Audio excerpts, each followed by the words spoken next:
हाँ जी, तो आज हम डिस्कस करेंगे प्रॉपर्टीज़ ऑफ कोरिलेशन कोफिशिएंट। ठीक है, कोफिशिएंट ऑफ कोरिलेशन की प्रॉपर्टीज़ क्या हैं, कि क्या जो है इसकी प्रॉपर्टीज़ है। Number 1, r has no unit, it is a pure number, it means units of measurement are not parts of r. It means कि जो आर है उसकी कोई यूनिट ऑफ मेजरमेंट नहीं होती, जैसे मिलीमीटर, सेंटीमीटर। ठीक है, जो है इसके यूनिट्स ऑफ मेजरमेंट जो है इसका पार्ट नहीं होता है, हमारे पास सीधा जो है एक प्योर नंबर आता है। जैसे हमें पता है हमारा आंसर -1 to +1 आता है। ठीक है, हमारे पास आता है 0.1, 1 - 0.1, ठीक है, फिर 0.8। हमारे पास सीधा ऐसे आंसर्स आते हैं, हमारे पास जो है यूनिट्स ऑफ मेजरमेंट नहीं आते। उसके आगे हमें ये नहीं लिखा होता है मिलीमीटर, सेंटीमीटर, दिस दैट, कोई भी जो है मिलीग्राम, किलोग्राम, आगे कोई भी जो है यूनिट्स ऑफ मेजरमेंट नहीं लिखी जाती हैं। सिर्फ एक प्योर नंबर जो है इसका एक आंसर होता है। ठीक है, इसलिए जो है इसकी फर्स्ट प्रॉपर्टी है that is r has no unit, it is a pure number. ठीक है, it means units of measurement are not parts of are.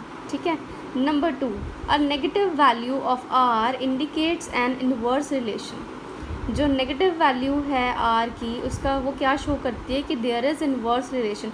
For example, अगर हमारे पास आंसर आ जाता है -0.1 या -0.2, ठीक है, या -0.36, 0.6, ऐसे कोई भी माइनस के साथ आता है, इसका मतलब कि जो वेरिएबल्स हैं उसके अंदर क्या है, इनवर्स रिलेशनशिप है, नेगेटिव है। अगर एक की वैल्यू इंक्रीज़ हो रही है तो दूसरे की वैल्यू डिक्रीज़ हो रही है, देयर इज़ इनवर्स रिलेशन।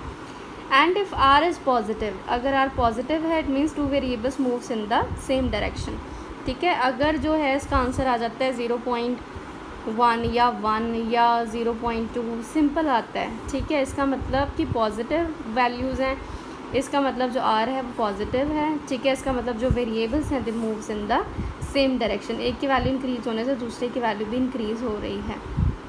ठीक है, फिर इफ़ आर इज़ 0, अगर आर 0 होता है then two variables are uncorrelated. ये मैंने पहले भी बताया था कि अगर आर की वैल्यू 0 होती है, इट मीन्स जो दो वेरिएबल हैं they are not related to each other. ठीक है, the value of correlation is 0। ठीक है, ज़ीरो कोरिलेशन बोलते हैं इसको।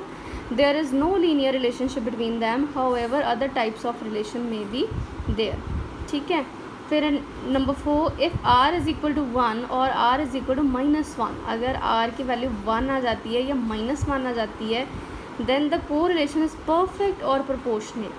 अगर एग्जैक्टली 1 आ जाता है तो हमने पहले भी पढ़ा था कि तो उसे हम बोलते हैं perfect positive and perfect negative correlation. ठीक है, the high value of r indicates strong linear relationship. ये जो है अगर जो है हाई वैल्यू आती है ना, 1 नहीं आ जाती है, इसका मतलब होता है कि स्ट्रॉन्ग रिलेशनशिप है, स्ट्रॉन्ग लीनियर। ठीक है, 1 to 1 रिलेशनशिप जो है वो होता है बिटवीन द टू वेरिएबल्स। ठीक है, तो इसलिए जब आर की वैल्यू 1 आती है एग्जैक्टली या -1 आती है तो उसे हम बोलते हैं perfect positive correlation, perfect negative correlation. ठीक है, फिर फिफ्थ प्रॉपर्टी है the value of correlation coefficient lies between -1 to +1। ठीक है, जो वैल्यू है कोरिलेशन की, जो आंसर आएगा वो आएगा फ्रॉम -1 to +1। ठीक है, इसको हम ऐसे भी लिखते हैं -1 greater than less than equal to r is less than equal to +1। ठीक है, if the values of r lies outside this range, अगर जो है आपका आंसर -1 से कम आता है और +1 से ज़्यादा आता है, ठीक है, it indicates error in calculation.